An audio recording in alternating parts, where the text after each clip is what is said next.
भगवान श्री कृष्ण गीता में कहते हैं कि सब कुछ मेरे द्वारा पूर्व निर्धारित है। जो हो रहा है मेरे द्वारा ही हो रहा है। मैं ही करने करवाने वाला हूँ।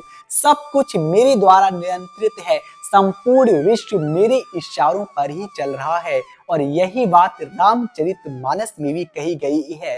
रामचरितमानस भी कहती है, हुई ही वही जो राम रचि राखा, को कर तर्क बढ़ावे शाखा। अर्थात everything is pre-planned by the Lord Ram, so why then expand useless reasoning। सब कुछ भगवान श्री राम द्वारा पूर्व निर्धारित है, फिर क्यों तर्क वितर्क करना फिजूल का।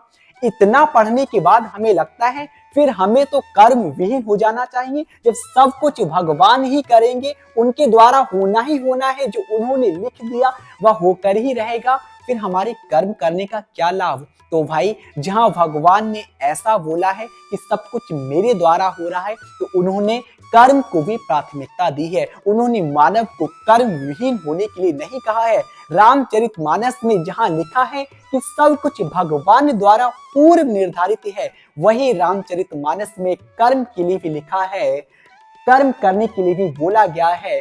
कर्म प्रधान विश्व रच राखा, जो जस करे सो तस फल चाखा। अर्थात the whole world is based on our karmas, who one gets what one does। जो जैसा करता है वैसा ही प्राप्त करता है। यह संपूर्ण विश्व हमारे कर्मों पर ही निर्धारित है।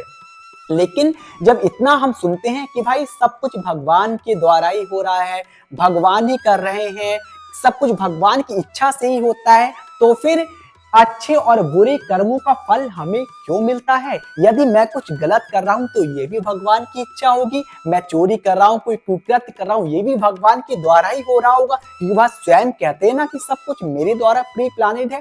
तो जब कुछ अच्छा किया जाता है, शुभ कर्म किया जाता है, तब तो कहते हैं भगवान की इच्छा, भगवान की कृपा, भगवान द्वारा यह सुनिश्चित था। लेकिन जब कोई कुकृत्य करते हैं, कोई गलत काम करते हैं, तो उसका दोषारोपण हमें क्यों कर दिया जाता है। उस वक्त क्यों नहीं कहा जाता कि यह भी भगवान के द्वारा ही पूर्व निर्धारित था।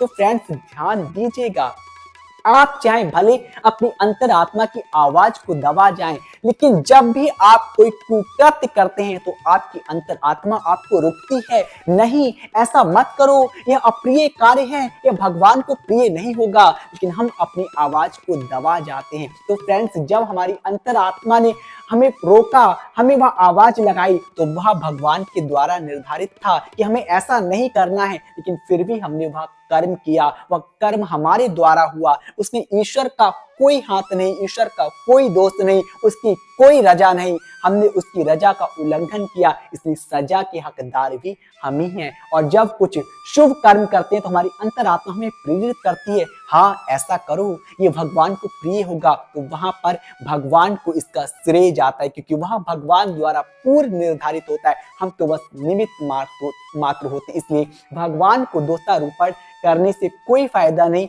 अपना कर्म, शुभ कर्म करो, विवेक से करो। जिस कार्य के लिए आपकी अंतरात्मा आपको रोकती है, उस कार्य को नहीं करना चाहिए। और जिस कार्य के लिए आपकी अंतरात्मा आपको प्रेरित करे, उस कार्य को पूर्ण निष्ठा समर्पण से करना चाहिए, भगवान को समर्पित करके करना चाहिए। इसी के साथ मैं अपनी वाणी को यहीं पर स्थित करना चाहूंगा। धन्यवाद।